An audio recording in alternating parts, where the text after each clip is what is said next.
오늘 하나님께서 우리에게 주시는 말씀은 이사야 21장 11절에서 17절 말씀입니다. 이사야서 21장 11절부터 17절.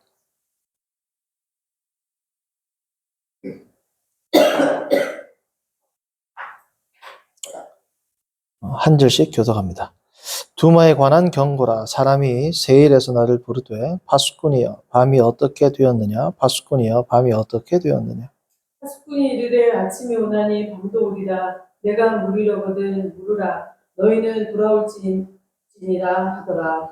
아라비아에 관한 경고라. 드단 대상들이여 너희가 아라비아 수풀에서 유숙하리라. 대마 땅의 주민들아 물을 가져다가 목마른 자에게 주고 떡을 가지고 도피하는 자를 영접하라. 그들이 칼날을 피하며 뺀 칼과 당긴 활과 전쟁의 어려움에서 도망하였습니다. 주께서 이같이 내게 이르시되 품꾼에 정한 기한같이 1년 내에 계달의 영광이 다 세면하리니 게달 자손 중 활 가진 용사의 남은 수가 적으리라 하시니라. 이스라엘의 하나님 여호와의 말씀이니라. 아멘. 오늘은 파수꾼의 삶이라는 제목으로 주일 오후 예배를 함께 나누도록 하겠습니다. 우리가 지난 시간 살펴본 것처럼 지금 21장에 나오는 이 바벨론은 뭡니까? 상징적 의미의 바벨론이 아니라 그랬죠. 13장에 나오는 바벨론은 세상의 권력과 문화와 번성을 상징하는 영적인 의미였다면 21장에 나오는 이 바벨론은 실제 역사에 존재했었던 바벨론 제국을 의미합니다. BC 605년부터 539년까지 존재했던 거대 제국이었던 바벨론 제국, 역사 속에 실존했던 그 바벨론에 관한 묵시였다라는 것을 우리가 지난 시간 살펴봤죠. 이 바벨론은 우리가 성경에서 많이 나오지 않습니까? 아수르보다 사실은 바벨론이 훨씬 더 익숙하고 많이 나옵니다. 그리고 이 바벨론은 다니엘서 2장에 보면 가장 화려한 왕국으로 묘사돼요. 금신상 가운데서 얼굴은 금이요 할 때 뭐예요? 금입니다. 금. 그러니까 금은 뭘 상징해요? 화려함, 번영, 번성 이런 것들을 상징하지 않습니까? 그도 그럴 것이 우리가 잘 아는 인간이 만든 7대 건축물, 7대 불가사의 중 하나가 뭐예요? 바벨론의 공중정원입니다. 공중정원. 7대 불가사의 중에 하나.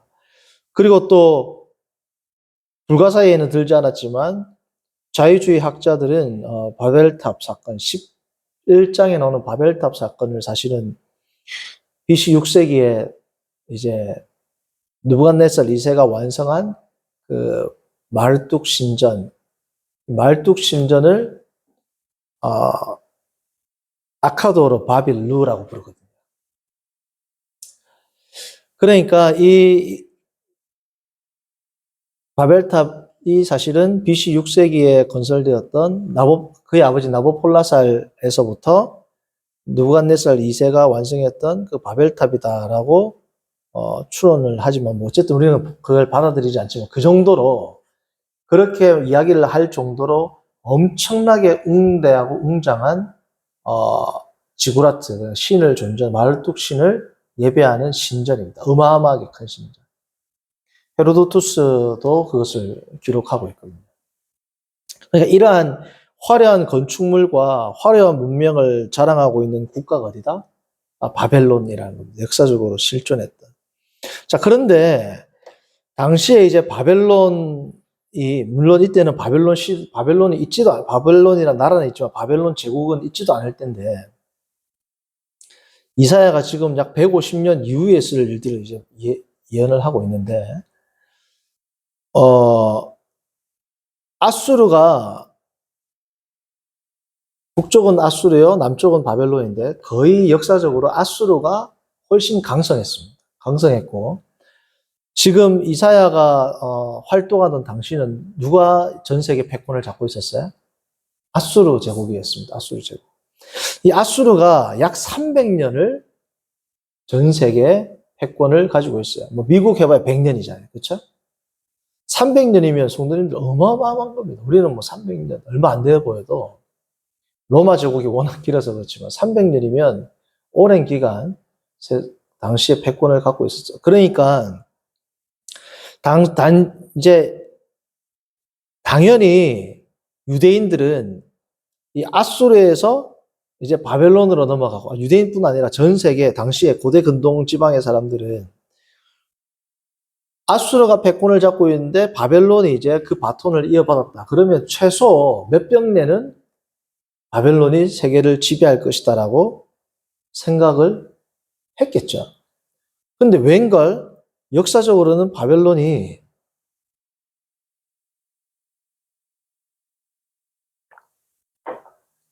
70년도 채 안 됩니다. 제국으로 위용을 떨친 게. 뭐 이게 세상 권력이죠. 70년 정도 되는 이 권력을 가지고 있었는데 이 70년 동안 적어도 몇백 년은 지속될 것이라고 생각했던 이 제국이 우리가 잘 아는 메데 바사인들의 연합군에 의해서, 특별히 나중에 페르시아인들의 초정예 부대는 불멸자라고 불릴 정도로 어마어마한 초정예 부대가 있었습니다. 중보병 부대. 그 불멸자들을 거느리고 있는 메데와 바사 제국에 의해서 멸망하지 않습니까? 결국은 이 메데까지도 이제 바사 제국이 다 통합하는 페르시아 제국 이제 시대가 열리게 되는데, 이 바벨론이 이제 딱 무너지니까 그 주위에 있는 국가들은 어떤 생각을 할까요? 우리는 어떻게 될까? 우리의 운명은 어떻게 될 것인가? 그 생각을 하지 않겠습니까? 그걸 기록하는 게 뭐냐면 11절부터 17절입니다. 11절부터 17절. 자, 11절은 뭐에 관한 경고라 나옵니까? 두마에 관한 경고. 근데 대부분의 영어 성경은 뭐 아닌 성경도 있지만 많은 영어 성경들은 에돔에 관한 경고라고 씁니다. 에돔. 두마 대신에.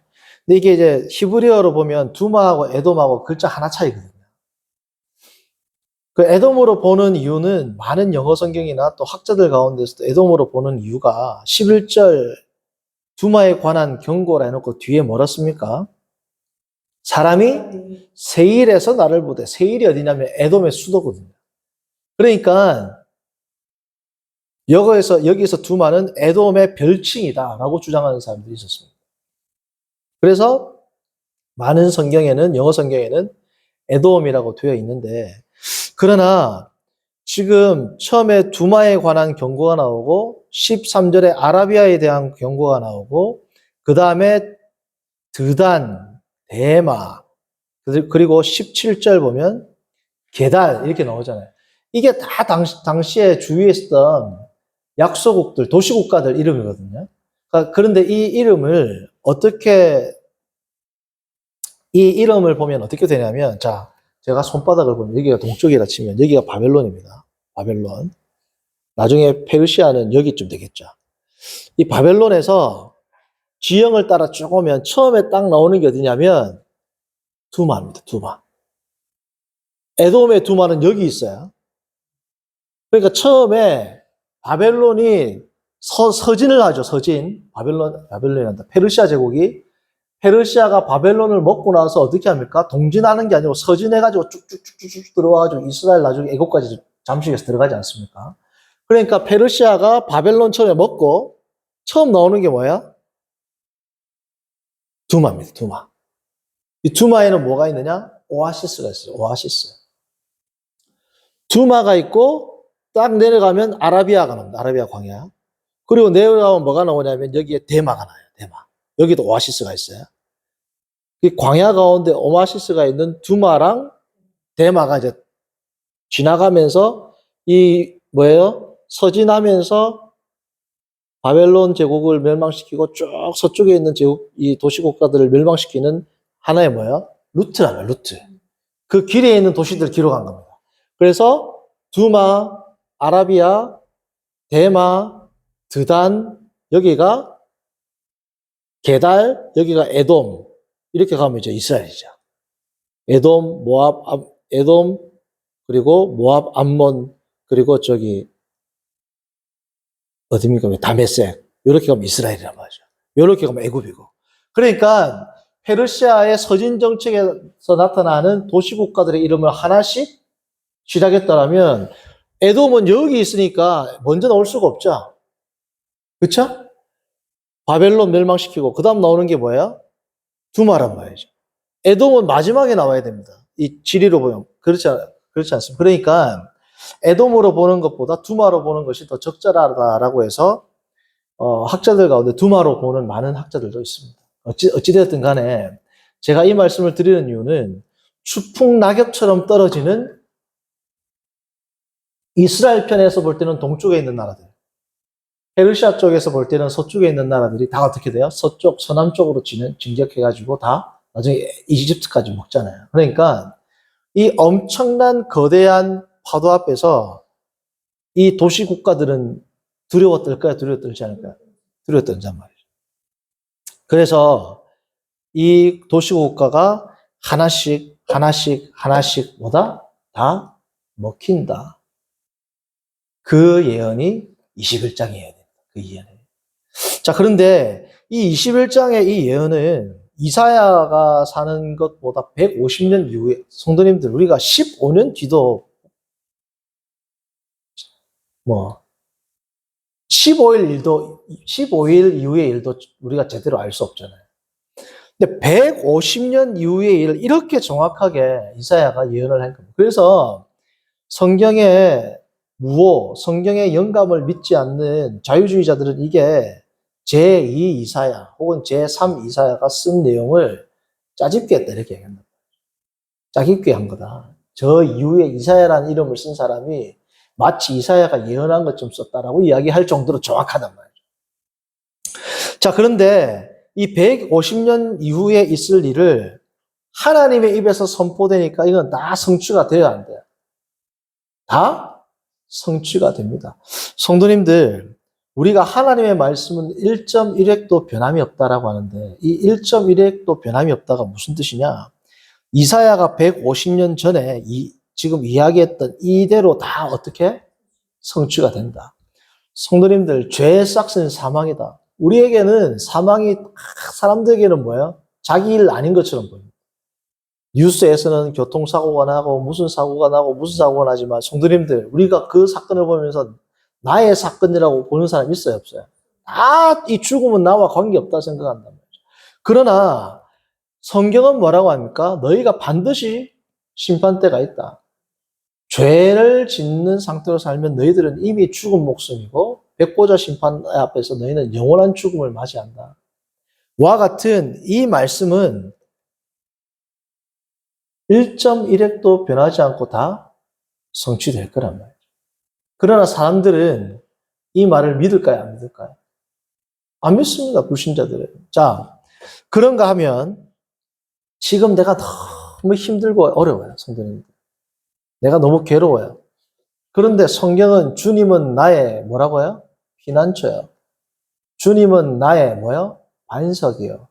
주님은 나의 뭐요? 요새다. 주님은 나의 산성이다.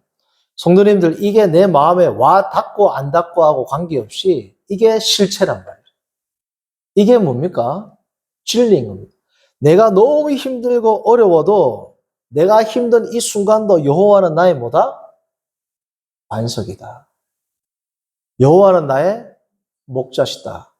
내가 지금 너무 힘들고 빚더미에 있어도 나에게는 부족함이 없다. 이게 뭡니까? 진리란 말이에요.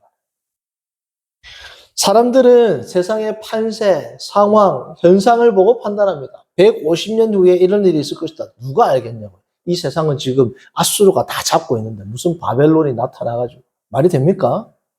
그러나 하나님의 말씀은 뭐예요? 이 현상을 뛰어넘는 현상보다도 더 확실한 진리란 말이죠. 지금 내가 아무리 힘들고 내가 어려운 것과는 관계없이 여호와는 나의 목자가 되는 겁니다. 나에게는 부족함이 없다. 그것을 지금 내 상황을 뛰어넘어 그것을 현실로 받아들이고 그것을 실체로 받아들이는 것이 뭡니까? 이게 믿음이에요. 나는 죽으면 천국 무조건 간다. 이런 게 아니고 지금 나는 너무 힘들고 돈도 없고 어렵고 참 고통 가운데 있지만 나는 주님으로 말미암아 기쁘다. 주님은 나에게 도움이 되신다. 주님은 지금도 나에게 반석이시다. 나에게는 부족함이 없다. 라는 고백을 담대히 할 수 있는 것, 이게 뭐예요? 이게 믿음이고, 이게 뭐예요? 진리를 믿는 성도의 자세라는 겁니다. 두 번째는 11절을 보면 죄악의 끈질김, 죄악이 얼마나 끈질기고 사람으로 하여금 어리석게 만드는지 알 수 있어요. 성경을 보면 지혜로운 것과 어리석은 것은 주님을 경외하는 것과 주님을 떠나는 겁니다. 그죠?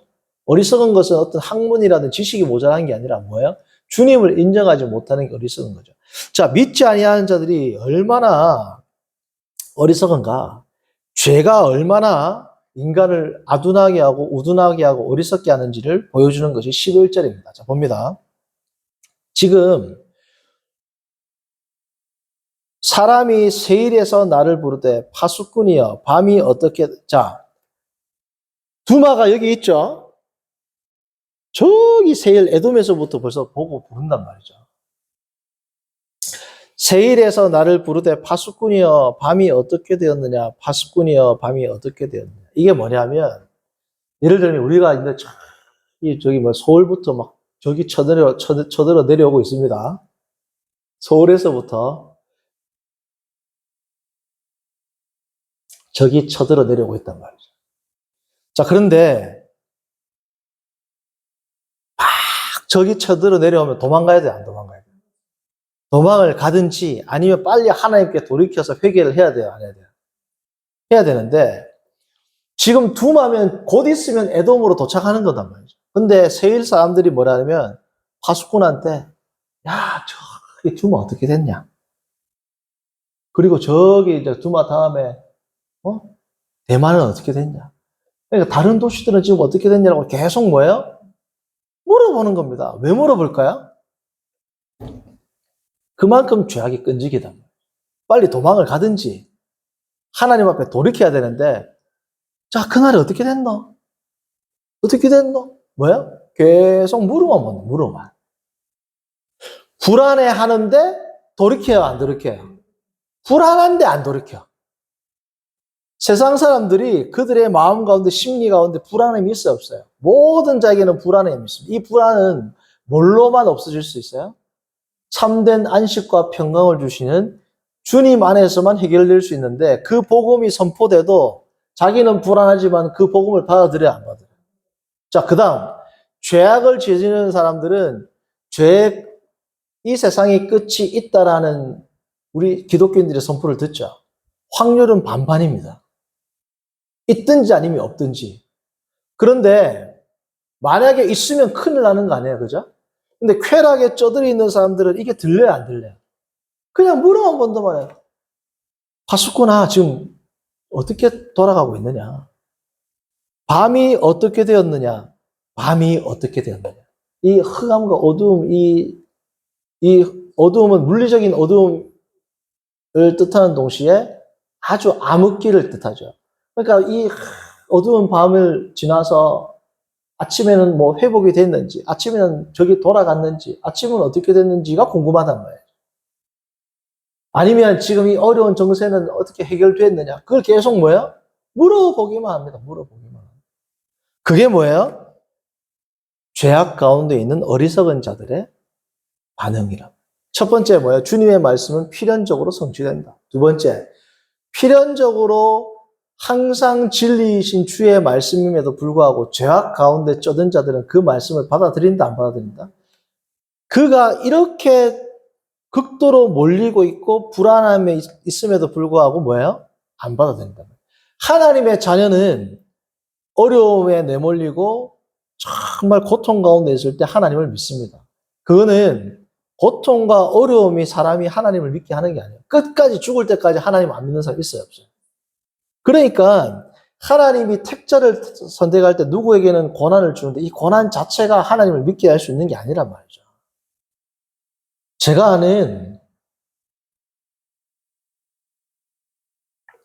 제가 어릴 때 제가 직접 경험한 건 아닌데 어떤 목사님으로부터 들었는데, 목사님께서 그의 형이 전신 화상을 입었대요. 전신 화상. 그래, 화상을 다 입으면 우리도 오징어 구우면 이렇게 몸이 말리잖아요. 몸이 막 다 말리고 해가지고 막 살을 일부러 이렇게 막 이렇게 짠대, 일부러. 그래가지고 온몸이 화상인데 온 얼굴도 다 붕대를 감고 있어.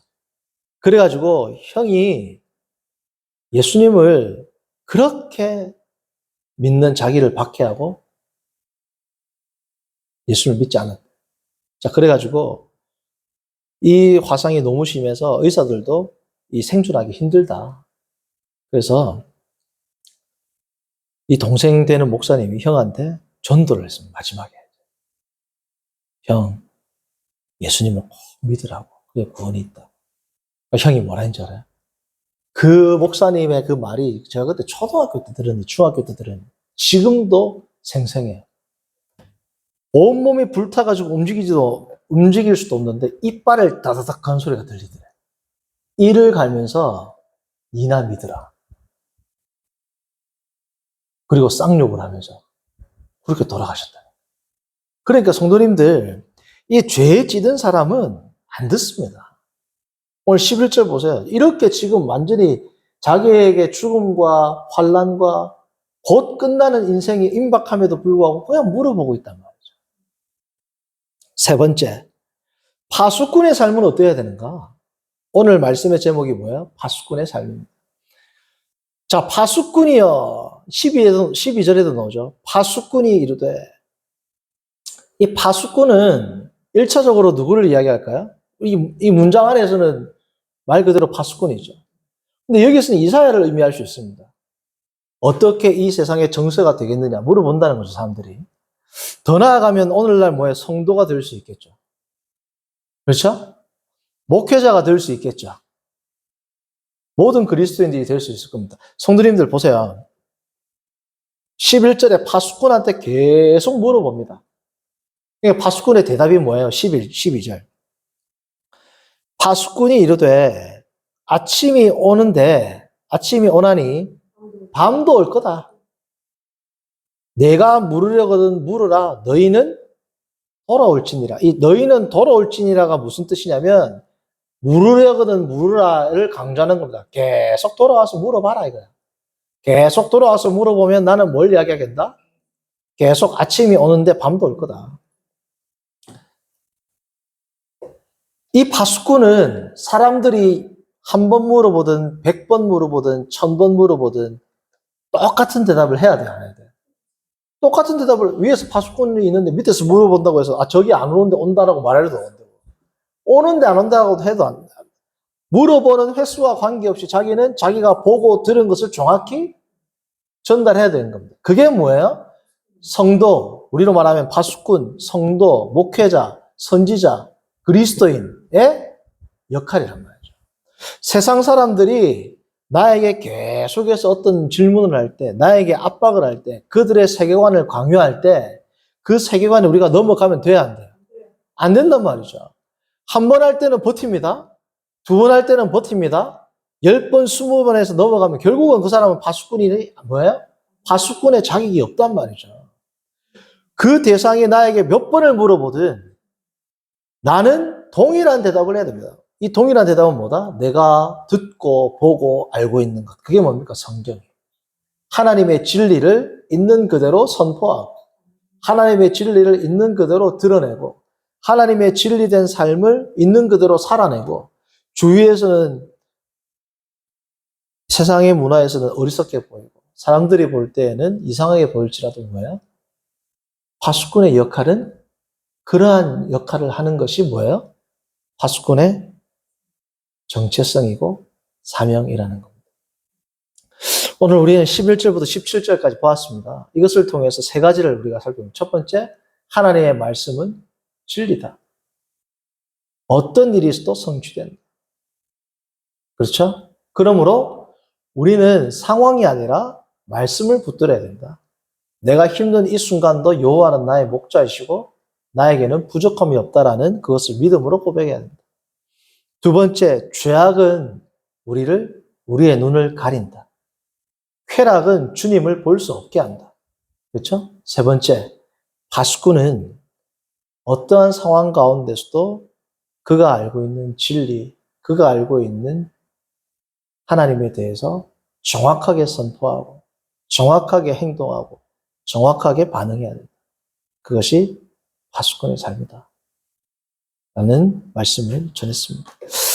우리가 세상을 살아가면서 성도님들, 하나님이 나의 목자시다 라는 말이 얼마나 와닿나요?